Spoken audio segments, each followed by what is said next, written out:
Hey guys, it's Aussie Reptilez here. Now today in this video what we're going to be talking about are some of the projects that Joe Ball himself is working with. So obviously here we have the world's first lava blue tongue, and what that is, it's your hypermelanistic albino. Just makes a stunning orange animal.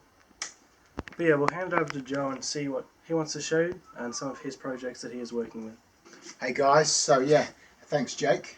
And yeah, this if you like this guy's 3 years old now. It's 4 seasons ago since it popped out. So this was the first, if you like, this was a game changer. This was the lava. This is what everybody wants to make. But since then, I've kicked off some projects that I believe are moving this whole thing to the next level.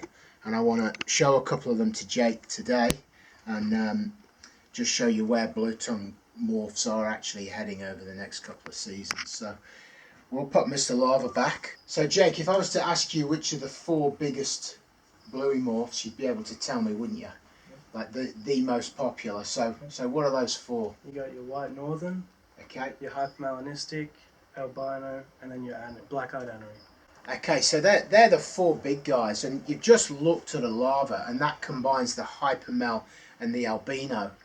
The next steps were, you've already seen a few other combos too. You've got your platinum, which is the white northern hyper. You've got your snow, which is the anery albino, and you've got a couple of others which have popped out too. But the next step is, how do we get all 4 of those and put them into the same animal? And I've had a crack at that, and I'll show you some of the progress today. So what I actually did was, I got this platinum blue tongue here, and I paired it to an anery het albino. So in the platinum you've got white northern and hypermel, and in the anery you've got anery, and you've also got albino. So that actually brought all 4 of the genes that Jake just discussed together. And what that ultimately gives you is a wild type animal that, as I said, is heterozygous, so it's het for all 4 of those traits. What were those 4 again, Jake? The white northern, the hypermelanistic, the black-eyed anery, and the albino. Okay, so that's all words, and to a lot of people it doesn't make much sense, but what that actually means is, when you pair 2 of these quadruple hets together in the litter, you're going to get all 4 of those pop out in the same litter. And that's what we're going to do. We're going to look at those litters, and we're going to see what's been popping out. Okay, so as I was discussing, from your quadruple hets, when you paired them together, you're going to get each and every one of those traits, all 4 of those traits within the quadruples, to pop out in exactly the same litter. So what we've got here is each of those traits, and Jake's just going to show you what they are. So he's discussed them once, but here they are visibly. So I'll pass you to Jake. So obviously you're going to get all 4 of these out of the litter. So you've got just your albino, and you've also got your hypermelanistic, or black bluey. You'll also get your white northern, and then last but not least you'll get your black-eyed anery. So you get those 4 from the same litter. This is where it gets interesting. So yeah, you're going to get all those 4 in the litter, but there's overlap. So you're going to get both animals within the same animal. So you're going to get an albino that's also an anery, or a white northern that's also an anery. So yes, those 4 are in there, but in reality there's going to be quite a difference, and these are some animals that actually fell out of those quadruple hets. So firstly, you've got this guy here, which is displaying your white northern trait. So it's what you would call homozygous white northern, but it's also an anery too, because you can see the black eyes. So it's your 2 animals in one. But what it also is, it's 66% het for both albino and for hypermelanism. And with the hypermelanism being a trait that you can actually see when it's at het level, I'd be putting money on that that's also visibly het hyper too, because of the black that's sort of emanating through those scales there. So in that one animal you potentially got all 4 traits.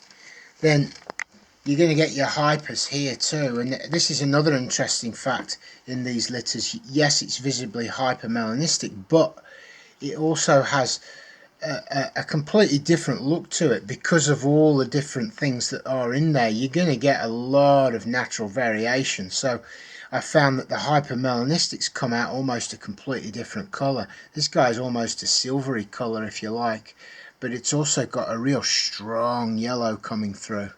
So this guy's hypermelanistic, but it's potentially het albino, het white northern and het anery. And then there's this guy, which is to me massively interesting. It's clearly an albino because it's got the red eyes. It's clearly anery because of the contrast colour of the eyes. You know, there's no orange pigment in the eyes that there is in albinos. The anery's pulled that out. But it's also bone china white too, so your snows are usually at this age carrying an amount of yellow pigmentation. This guy's just china white, so to me that's also displaying the white northern trait, and it's potentially also got your hypermelanism going through there too in either 1 copy or 2 copies. Who would know? You know, it literally has, because of those 4 traits, it's pulled every single little bit of colour out of the animal, and you've got potentially a four gene banger if you like. It's displaying 4 traits. Obviously that's a little bit objective, and obviously the truth behind how many traits this animal is displaying can only truly be found out with further breeding. So yeah, that for me is where blue tongue morphs are heading. Very exciting.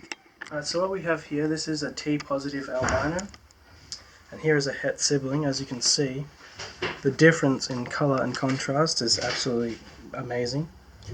So what the T positive is, it's an albino, but it doesn't remove all the black pigment. I think it's like tyrosine, I think is the word. So it gives it more of a lavender sort of coloration to it. Here you have an adult male. These two are exactly the same, so obviously one's much bigger. And this is this year's? Yeah, that's this year's in sloth, yeah. Yeah, this one's actually about to shed, so it's a bit duller, but you get the idea of what it will turn out like. Here's the comparison between the T positive and just a normal northern Darwin. They're both Darwin, aren't they? Yeah. Yeah, so Darwin locales, much different. Very nice. And for me, you know, as normal albinos are getting more widespread, people are starting to look for different animals, and these guys represent the next big thing in blue tongues. You know, and again, the morph potential of those, when you mix those in with the other genetics, you're going to see a load more different looking animals, especially if we can enhance that yellow or take that yellow out and leave the lavender colours. It's going to add another chapter, if you like, to the existing morphs. Well, I've actually done that this year. They actually didn't prove out to be allelic. I've got the hets that are het albino and het T plus, so it isn't a compatible form of albinism. Both of them aren't, but we will be able to see the double expression of the 2 down the track, so that's something to look forward to. Okay, so what we've got here, we've got the lava blue tongues, which are double representation of the albino and the hypermelanistic. Well, that's exactly right. He's got these big 2 here, absolutely monster sized animals. But what these are, as I said before, they're your hypermelanistic albino, the double representation. So that's your black crossed with the albino. Doing that actually makes hets, and then you breed the hets back to each other, and you can produce like 1 in 14 chance of making your own lavas. So absolutely stunning animals. Alright, so what we have here are some baby super pinstripe blotch blue tongues. This is a line that Joe's recently proven out, I believe last year. Produced 4 more this season, but what they are blotch blue tongues that pretty much patternless blotch blue tongues. But they're very awesome, quite like them. Gonna show off their cool little faces. but they are the super pinstripe blotch blue tongues. They have visual hets. We might have a look at them a bit later on. So that is them. Alright, so this here is a little alabaster. What the alabaster is, it's the black-eyed anery crossed with the white northern. So what that does is it creates pretty much jet white animal with the jet black eyes.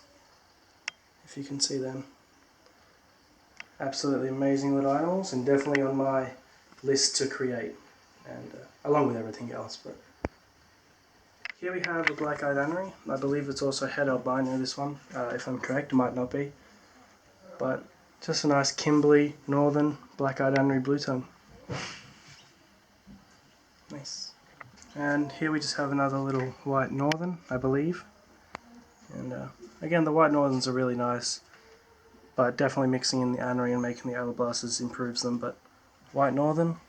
Alright, so what we have here are some super striped blotch blue tongues.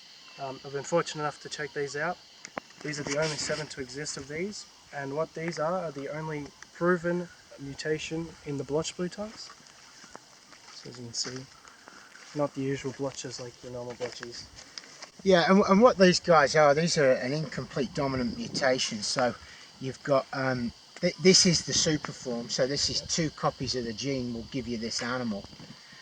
And what I mean by an incomplete dominant mutation is that not only is the animal different when it's in its double copy form or its homozygous form, but it's also different in its heterozygous form. So when the animals are hets, they're actually visual. You can actually see the hets. So with an albino, the hets, you cannot pick them, but with these guys you can. You've got, if you like, I call it racing red stripes down the back. You know, they really are like train track lines running straight down the back.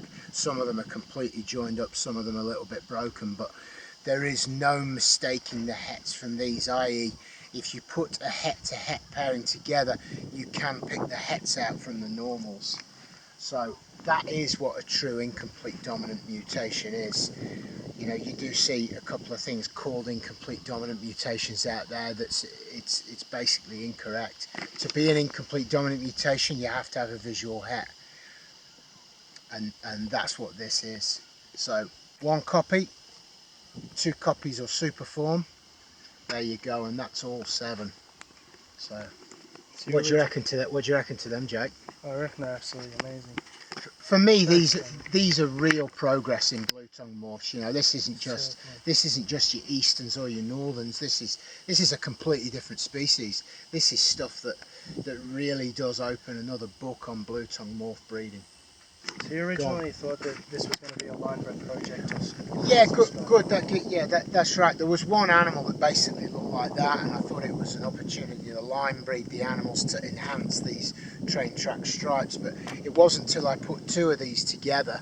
I'd got one, I put it over a normal, made another one that looked like this, put them together, that these started coming out. So that was sort of 4 years just to get the first one out. That's the first one right there. And then over the last couple of seasons I've done another couple of pairings proving it out to be that incomplete dominant mutation. And yeah, that's basically it. It all comes from just picking one animal out all those years ago. So yeah, thanks for that, Jake. Okay guys, as always, I really hope you enjoyed this video. Thank you to Joe Ball for allowing me to come up to Queensland and film his collection, film the monitor video and this blue tongue one here. I really hope you enjoyed. Obviously here in the background I'm playing a bit of footage of an albino tree skink that latched onto my finger. I purposely let it bite me and it just would not let go. But besides that, I really hope you enjoyed. I really wanted to bring a video to you guys that you would like. Hopefully you enjoyed the monitor video. If you guys enjoyed this video, smash the like button. Let me know in the comments below what your favorite project that Joe Ball is working with in terms of his blueies. Now, as always, guys, as I said, like the video if you enjoyed. Let me know what your favorite project is that Joe's working with, and I'll catch you guys in the next one.